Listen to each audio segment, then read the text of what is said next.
Hi hello வணக்கம். நம்ம தொடர்ந்து நம்ம ப்ரெக்னன்சிக்கான சின்ன சின்ன விஷயங்கள பார்த்துட்டு வந்துட்டுருக்கோம். அதில் சின்ன சின்ன நுணுக்கங்கள்லாம் டிப்ஸ் எல்லாம் நான் உங்களுக்கு சொல்லிகிட்ருக்கேன். அந்த வகையில் பேசிக்காக நிறைய பேத்துக்கு ஒரு டவுட் இருக்கும்.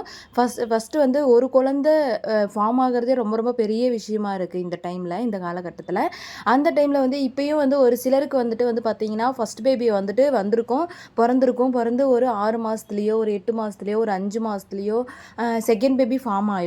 அந்த செகண்ட் பேபி நம்ம இவ்வளோ சீக்கிரமாக ஃபஸ்ட்டு குழந்தைக்கு 1 இயர் ஆகக்கு முன்னாடியே பார்த்திங்கன்னா கன்சீவ் ஆகிடுவாங்க. அப்படி கன்சீவ் ஆகலாமா, அப்படி பெற்றுக்கலாமா அப்படின்னு சொல்லிட்டு நிறைய பேத்துக்கு ஒரு டவுட் இருக்கும்.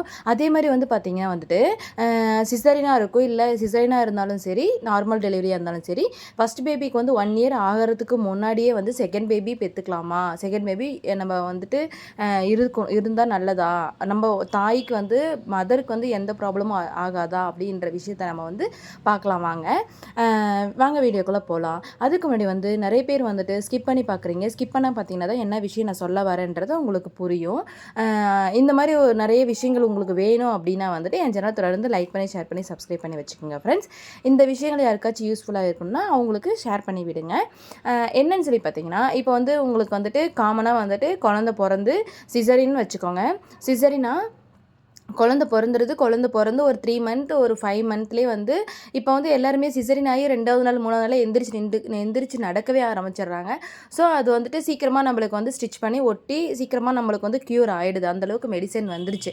ஸோ அந்த மாதிரி ஆகும்போது நம்மளுக்கு ஒரு 6 மாதம் ஒரு 3 மாதம் போது நமக்கு பார்த்திங்கன்னா இருக்கும். அது உள்ளே புண்ணு எப்பயுமே இருந்துக்கிட்டே தான் இருக்கும். அது ஆறவே ஆறாது. உள்காயம் எப்பயுமே ஆறவே ஆறாது. அது இருந்துகிட்டே தான் இருக்கும். வெளிகாயம் நம்மளுக்கு கொஞ்சம் ஆறி இருக்கும். பட் என்னென்னா அவங்கவுங்க உடம்பை பொறுத்து தான் நம்ம சொல்ல முடியும். இப்போ 3 மந்த்தில் நின்றுச்சு, 6 மந்த்தில் நின்றுச்சு அப்படின்னா அதை நீங்கள் ஒன்றுமே பண்ண முடியாது. ஏன்னா உயிர் எவ்வளோ பேர் நம்ம வேண்டிகிட்ருக்குறோன்றது எல்லாருக்கும் தெரியும். நீங்கள் உடனே ஹாஸ்பிட்டல் போங்க. ஹாஸ்பிட்டல் போயிட்டு டாக்டரை கன்சல்ட் பண்ணுங்கள். டாக்டரை கன்சல்ட் பண்ணி அவங்க உங்களுடைய வெயிட்டு, உங்களுடைய ப்ளட்டு, ஹீமோக்ளோபின், உங்களுடைய தாங்குகிற சக்தி எல்லாமே இருக்கான்றதை செக் பண்ணுவாங்க. உங்களை எல்லாமே செக் பண்ணிவிட்டு நீங்கள் ஓகே, அதுக்கு நீங்கள் தயாராக தான் இருக்கீங்க, ஒன்றும் பிரச்சனை இல்லை, நீங்கள் பெற்றுக்கோங்க. இன்னொரு நீங்கள் இந்த குழந்தைய பெற்றுக்கும் போது அந்த குழந்தைக்கு கிட்டத்தட்ட 1.5 வயசு ஆகிடும். 2 பேத்துக்கும் 1.5 வருஷம் டிஃப்ரெண்ட் இருக்கும் அப்படின்னு சொல்லுவாங்க.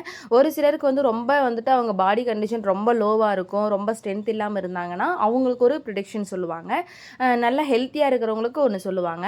நான் என்ன சொல்லுவேன்னா, முக்கால்வாசி உங்களுக்கு நான் மோஸ்ட்லி சொல்கிறது என்ன அப்படின்னு சொல்லி பார்த்தீங்கன்னா, முடிஞ்ச வரைக்கும் 1 இயர் வரைக்கும் வெயிட் பண்ணுறது ரொம்ப நல்லது. குழந்தைக்கு 1 இயர் வரைக்கும் நம்ம ஃபீட் பண்ணணும். ஃபர்ஸ்ட் ஆஃப் ஆல் ஃபீட் பண்ணால் அது கொஞ்சம் சக்தி கிடைக்கும். நம்ம தாய்ப்பால் கொடுக்குறதுல தான் அதுக்கு ரொம்ப ரொம்ப இது இருக்குது. அந்த ஃபீட் பண்ணுறோம், ஃபர்ஸ்ட் ஆஃப் ஆல் நம்ம அதை ஃபீட் பண்ணணும். 1 இயர் வரைக்கும் நம்ம வெயிட் பண்ணால் ரொம்ப நல்லது. 1 இயருக்குள்ளேயே நின்றுச்சு குழந்தைக்கு ஃபஸ்ட் குழந்தைக்கு 8 மாதம் 9 மாதம் 10 மாதம் ஆகுது, ஏன்னா பேபி ஃபார்ம் ஆயிடுச்சு அப்படின்னாலும் நோ ப்ராப்ளம். அந்த குழந்தை நீங்கள் உங்களுடைய ஹெல்த்தி பார்த்துட்டு நீங்கள் பெற்றுக்கலாம், ஒன்றும் பிரச்சனை இல்லை. டாக்டரே அதுதான் சொல்லுவாங்க. ஒன்றும் பிரச்சனை இல்லை, உங்களுக்கு உள்காயம் எப்பயும் இருக்கிறது இருந்துகிட்டே தான் இருக்கும். ஆனால் ஆப்ரேஷன் பண்ணோடனே அந்த பேக் பெயின் இருக்கிறது இருந்துகிட்டே தான் இருக்கும். எப்பயுமே நீங்கள் 5 வருஷம் கழித்து பெற்றுக்கினாலும் அந்த பேக் பெயின் இருந்துட்டு தான் இருக்கும். நீங்கள் உடனே பெற்றுக்கினாலும் அந்த பேக் பெயின் இருந்துட்டு தான் இருக்கும். ஸோ நீங்கள் அப்போ பெற்றுக்கிறது நீங்கள் இப்போவே கையோட பெற்றுக்கிறதும் நல்லது தான். ஆனால் மெயின் உங்களோட ஹெல்த் கண்டிஷன் எப்படி இருக்குன்றது செக் பண்ணிக்கிறது நீங்கள் அது மேற்கொண்டு பண்ணுங்க அப்படின்னு சொல்லி தான் சொல்லுவாங்க. ஸோ அதுதான் நானும் சொல்லுவேன். ஹெல்த் கண்டிஷன் நல்லா இருந்துச்சு அப்படின்னா நீங்கள் தாராளமாக 2வது குழந்தை நீங்கள் உடனேவே பெற்றுக்கலாம். ஹெல்த் கண்டிஷன் கொஞ்சம் இதாக இருந்துச்சுன்னா அதுக்கு நீங்கள் ட்ரீட்மெண்ட் பண்ணி அதுக்கப்புறம் நீங்கள் அதுக்கான டாக்டர் என்ன சொல்கிறாங்களோ அதை நீங்கள் செஞ்சுக்கலாம்.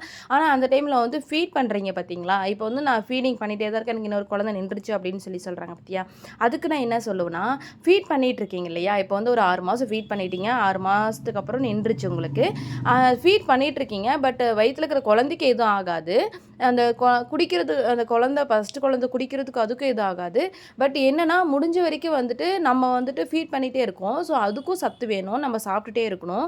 வயிற்றில் ஒரு குழந்தை வளர்ந்துட்டுருக்கு, அந்த குழந்தைக்கும் நம்மளுக்கு சத்து வேணும், அதுக்கும் நம்ம சாப்பிட்டுட்டே இருக்கணும். நம்ம ஃபீட் பண்ணுறதுல பாதி நம்மளுக்கு சத்து போயிடும், வயிற்றில் இருக்கிற குழந்தை க்ரோத் ஆகிறதுக்கு அது பாதி சத்து போயிடும். ஸோ நம்ம உடம்புல நம்மளுக்கு ஹெல்த்தே இருக்காது, நம்மளுக்கு ஸ்ட்ரென்த்தே இருக்காது. ஸோ அதுக்காக ஏதாவது ஒன்று நம்ம விட்டு தான் ஆகணும். இப்போ நீங்கள் எதிர்பாராத வகையில் உங்களுக்கு நின்றுச்சு, 6 மாதத்துலேயே நின்றுச்சு அப்படின்னா ஃபஸ்ட்டு ஃபஸ்ட்டு குழந்தைக்கு நீங்கள் ஃபீட் பண்ணுறது சடனாக நிற்காமல் கொஞ்சம் கொஞ்சமாக நிறுத்திட்டிங்கன்னா ரொம்ப ரொம்ப நல்லது.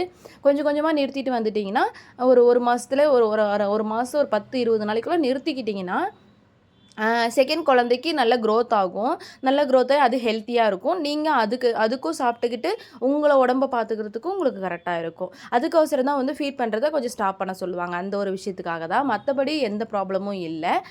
நம்ம வந்து ஸ்ட்ரென்த் வந்து 2 பக்கமும் போயிடுன்றதுனால நம்மளால் வந்து பேலன்ஸ் பண்ண முடியாதுன்றதுனால தான் அதை சொல்லுவாங்க. டாக்டர் முடிஞ்ச வரைக்கும் கொஞ்சம் கொஞ்சமாக நிறுத்திடுங்க அப்படின்னு சொல்லுவாங்க. இவ்வளோ தான் ஃப்ரெண்ட்ஸ். இப்போ உங்களுக்கு முடிஞ்ச வரைக்கும் புரிஞ்சிருக்கும்னு நினைக்கிறேன். ஃபஸ்ட் பேபி இருக்கக்குள்ளே 1 இயர்க்குள்ளேயே 2வது குழந்தை பெற்றுக்கலாமா அப்படின்னு சொல்லிட்டு உங்களுக்கு இப்போ ஓரளவுக்கு உங்களுக்கு வந்து ஒரு கிளாரிட்டி கிடைச்சிருக்கும்னு நினைக்கிறேன். அதே மாதிரி 2வது குழந்தை வயிற்றில் இருக்கும் போது ஃபீட் பண்ணலாமா அப்படின்னு சொல்லிட்டு இருக்கிற டவுட்டுக்கெலாம் வந்து கிளியர் ஆகிருக்கும்னு நினைக்கிறேன்.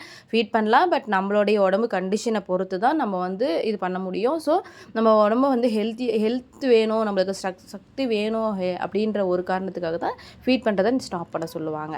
நிறைய பேர்த்துக்கு வந்து பார்த்தீங்கன்னா ஃபஸ்ட்டு குழந்தைக்கும் ஃபஸ்ட்டு குழந்தை வயிற்றில் இருக்கும் போது 2வது குழந்தை வயிற்றில் இருக்கும் போது ஃபஸ்ட்டு குழந்தைக்கும் ஃபீட் பண்ணிகிட்டே இருந்து 2வது குழந்தை டெலிவரி ஆகி 2 குழந்தைக்கும் ஃபீட் பண்ணுறவங்களாம் இருக்காங்க. அந்த மாதிரியும் கூட இருக்காங்க. அது அப்போ இருந்தாங்க. இப்போத்தி நம்மளுடைய உணவு பழக்கமுறையில் வந்துட்டு பார்த்தீங்கன்னா வந்துட்டு அந்த மாதிரி இப்போ நடக்கிறது இல்லை. ஃபஸ்ட்டு குழந்தை நிற்கிறவங்களுக்கே எவ்வளோ கஷ்டப்பட்டு ரொம்ப ரொம்ப நிற்கிது அப்படின்றது நிறைய பேருக்கு தெரியும். நிறைய பேர் கஷ்டப்படுவாங்க. ஃபஸ்ட்டு குழந்தை வந்துட்டு 2வது குழந்தை வந்துட்டு சடனாக நின்று அதை அவாய்ட் பண்ணிட்டு நெக்ஸ்ட்டு வந்து இன்னும் நம்ம வேணும்னு நினைக்கும் போது வந்து குழந்தை நிற்கிறது இல்லை. அதுக்கு கஷ்டப்படுறவங்க நிறைய பேர் இருக்காங்க. அதுக்காக தான் நான் இது சொல்கிறேன்.